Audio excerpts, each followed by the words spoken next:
يا كريم يا عظيم يا غفور يا شكور يا ودود. پہلا صوفی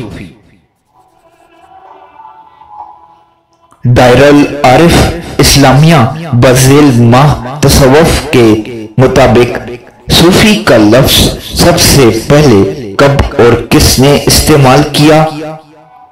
اس زمن میں شیخ ابو نصر سراج توسی رحمت اللہ علیہ کہتے ہیں کہ لفظ صوفی حضور صلی اللہ علیہ وآلہ وسلم اور صحابہ رضی اللہ تعالی عنہ کے دور میں مستعمل نہیں تھا، کیونکہ صحابیت خود بہت بڑا اعزاز تھا۔ البتہ ان کے بقول خواجہ حسن بصری رحمت اللہ علیہ کے دور میں یہ لفظ رائج ہو چکا تھا۔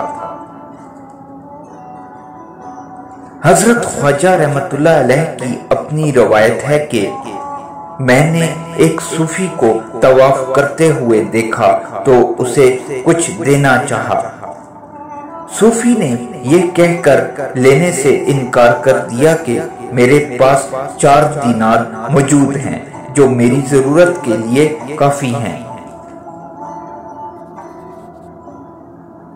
لیکن جدید دور کے ایک محقق اور مستشرق لوئی ماسینون لکھتے ہیں کہ لفظ صوفی کو لقب کے طور پر تاریخ میں پہلے 8ویں صدی عیسوی سے نصف آخری میں کوفہ کے کیمیاگر جابر بن حیان کے لیے استعمال کیا گیا، جو زہد میں ایک خاص مسلک کا پیرو تھا۔ نیز یہ لفظ سب سے پہلے ایک بزرگ ابو ہاشم کوفی رحمت اللہ علیہ کے نام کے ساتھ استعمال ہوا۔